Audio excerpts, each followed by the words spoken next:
Once upon a time, there was a king with 4 wives. One day, the king got sick and was on his deathbed. Afraid of being in the afterlife alone, he asked his 4th wife, which he loved the most, and bought her diamonds and gold and elegant clothing. He asked her, "Would you die with me and go with me to the afterlife?" The 4th wife replied, "I'm sorry, I can't do that," and walked away.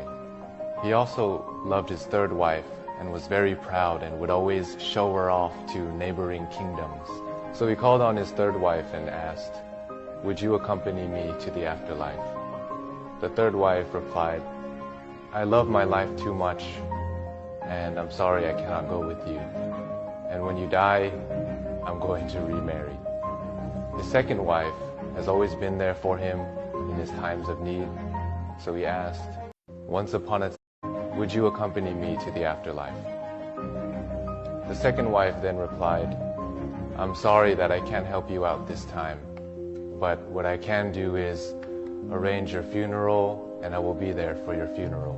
A voice called out and said, "I'll leave with you and follow you wherever you go, even if it is to the afterlife." And the king looked, and it was his 1st wife. But this was the wife that he took care of the least. Felt embarrassed and said, "I'm sorry, I should have taken more care of you and given you more attention when I was alive." The moral of this story is that we all have 4 wives. Our 4th wife is our body. We like to decorate it with nice jewelry, nice clothing, but in the end, it can't follow us to the afterlife. The 3rd wife represents our possessions. Would you accompany me to the afterlife? We spend so much time trying to gather possessions, but in the end, they cannot follow us to the afterlife. We will be given to other people and divided. Just like the 3rd wife said, she's going to remarry. The 2nd wife, our friends and family. We trust them. They're always there for us in times of need. But the furthest they can go with us is to our funeral and send us off. Our 1st wife, the 1st wife represents our soul.